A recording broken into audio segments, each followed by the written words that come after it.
श्री संत सद्गुरू बाळूमामा प्रसन्न. नमस्कार श्रोते हो. आज आपण श्रवण करत आहात श्री बाळूमामांचा अतिशय प्रेमळ आणि सर्वात शक्तिशाली संदेश. हा संदेश पाहून दुर्लक्ष करू नका. नक्कीच तुम्ही हा व्हिडिओ पूर्ण बघा आणि मनात देवाबद्दल आणि मामांबद्दल भाव असेल तर चॅनलला सबस्क्राईब करून व्हिडिओला लाईक करा आणि कमेंटमध्ये बाळूमामा प्रसन्न लिहायला विसरू नका, जेणेकरून बाळूमामांची अखंड कृपादृष्टी तुमच्यावर आणि तुमच्या कुटुंबावर ही राहणार आहे. भिवू नकोस, तुझ्या पाठीमागे नक्कीच बाळूमामांची शक्ती कायम राहणार आहे. तू तुझं कर्म चांगल्या प्रकारे कर, नक्कीच तुला फळ योग्य तेच मिळणार आहे. जीवनात आणि ह्या कलियुगात यशस्वी कोण होणार आहे ते फक्त त्याच्या संयमावर राहणार आहे. जो सर्वात संयमी व्यक्ती आहे तोच ह्या जगात, ह्या कलियुगात जिंकणार आहे. म्हणून संयमी राहा. नक्कीच जे होणार आहे ते चांगल्यासाठीच होणार आहे आणि जे झालंय त्याला फक्त कारण होतं, त्यामुळं ते झालं आहे. आता गेलेल्या गोष्टींचा, भूतकाळाचा विचार न करता भविष्य काळासाठी तुम्ही तत्पर राहायला पाहिजे. जीवनात येणारे असंख्य संकट ही वाऱ्यासारखी दूर होणार आहेत. तुम्ही फक्त व्हिडिओला लाईक करा आणि चॅनलला सबस्क्राईब करून कमेंटमध्ये बाळूमामा प्रसन्न लिहा आणि व्हिडिओ जास्तीत जास्त 7 माणसांना तरी शेअर करा.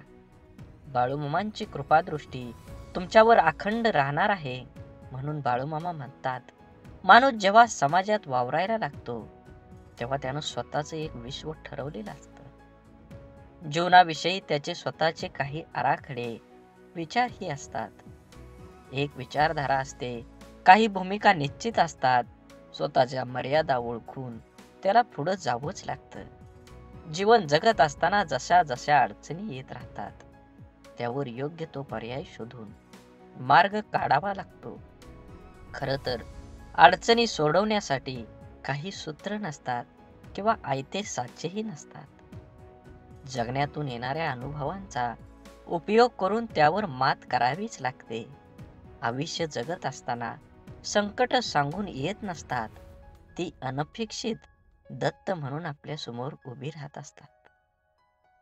त्यालाही आपणाला आनंदाने सामोरं जाणं भाग पडतं.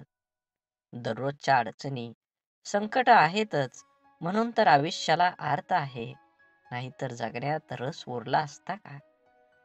जेवणात सर्व प्रकारची चव असते म्हणून जेवण रुचकर लागतं. तसंच आयुष्याचंही आहे. म्हणून आयुष्य जाणीवपूर्वक जगाल तर त्याचा सोहळा करता येतो. नाहीतर एखादा वृक्ष वाळवंटासारखं जीवन जगून तरी काय फायदा? जीवन कसं जगायचं हे स्वतः ठरवायचं असतं आणि त्याच्यातच अर्थ कसा भरवायचा हे तुमच्या विचारांवर आणि तुमच्या वर्तणुकीवर अवलंबून असतं. म्हणून जीवन जगत असताना नक्की तुम्ही चांगल्या विचारांचा ऐकले पाहिजेत, चांगले विचार वाचले पाहिजेत आणि चांगल्या विचारांच्या व्यक्तीसोबत संगत ठेवली पाहिजे. जीवन एकदाच मिळणार आहे, त्या जीवनाचा पुरेपूर आनंद तुम्ही घेतला पाहिजे. जीवन हे परत कधीही मिळणार नाही. पुनर्जन्म वगैरे ह्या गोष्टी आहेत, पण त्या कितपत खऱ्या आहेत ह्याचं गणित अजून कुणालाच गावलं नाही. आत्मा अमर आहे हे नक्की आहे, पण आत्मा शरीराशिवाय काहीही करू शकत नाही. म्हणून स्वतःचा जीव सांभाळा, स्वतःला वेळ द्या, स्वतःशी संवाद करा आणि स्वतःला एक चांगलं व्यक्तिमत्व बनवायला विचार करा.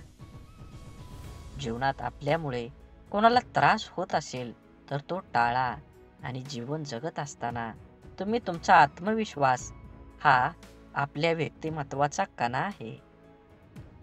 म्हणून तुम्ही काही गोष्टीं पालन केलं पाहिजे.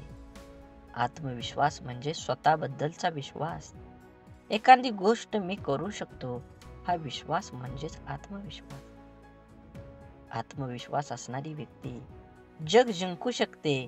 जीवनात यशस्वी होण्यासाठी आत्मविश्वास ही खूप महत्त्वाची गोष्ट आहे.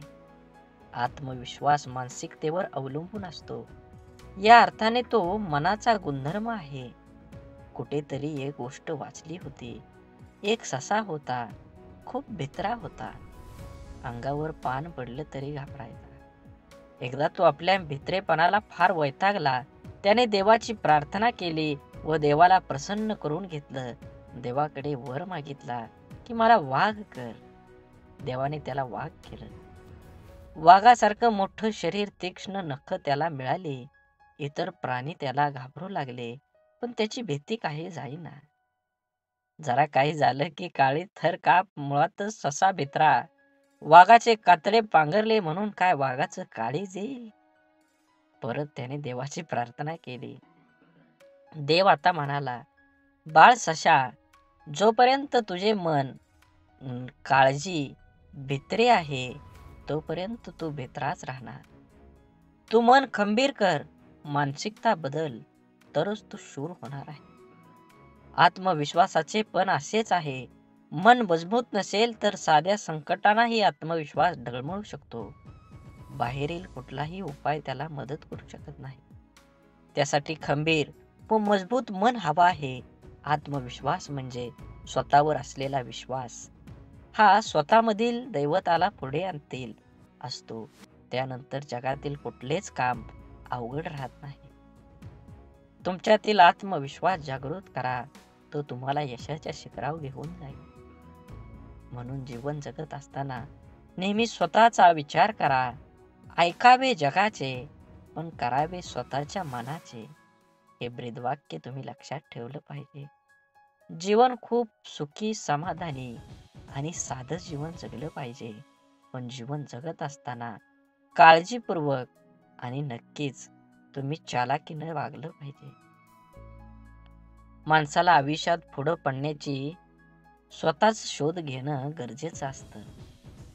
आपल्या मर्यादा माहीत करून घ्याव्या लागतात आणि बलस्थानाची ओळख असावी लागते.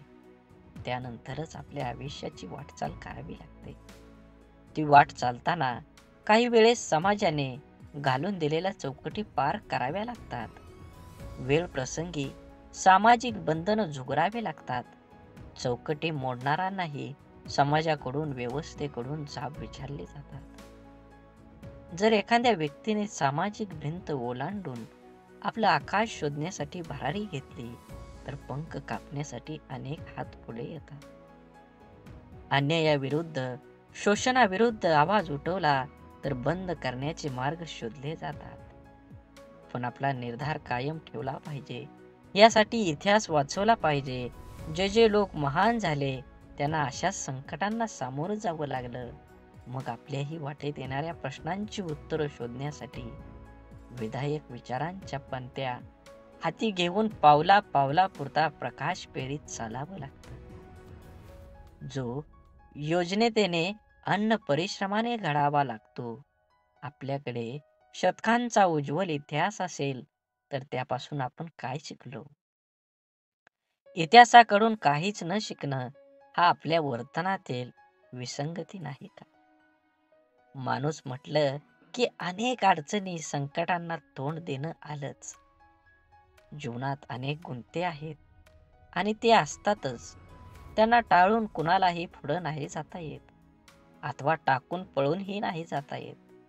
एकतर त्यांना समोर जावं लागतं, नाहीतर सोडावं तरी लागतं. पण ते व्हावे कसं, हाही एक जटिल प्रश्नच आहे. अनेक संकटावर माणसानं मार्ग शोधले, पण त्यातूनही अनेक नवे प्रश्न निर्माणच होतात आणि होणार आणि राहणारच. प्रश्न कधी थांबत नाहीत आणि संपतही नाहीत.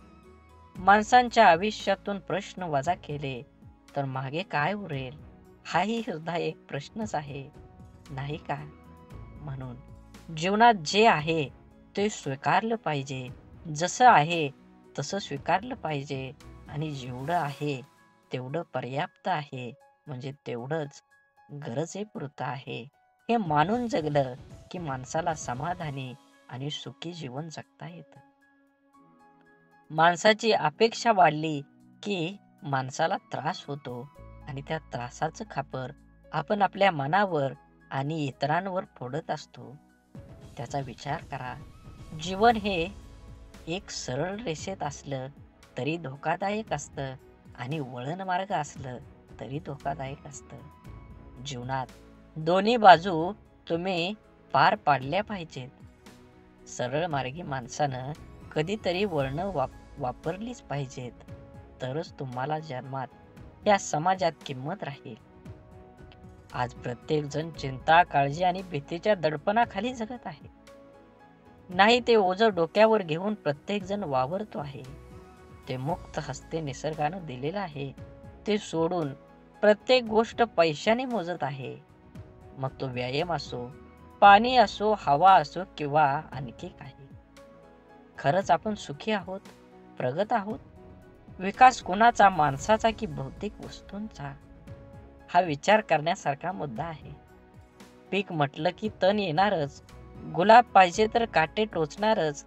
तसंच जीवनात सुख पाहिजे असेल तर दुःखाला सामोरं जावंच लागतं.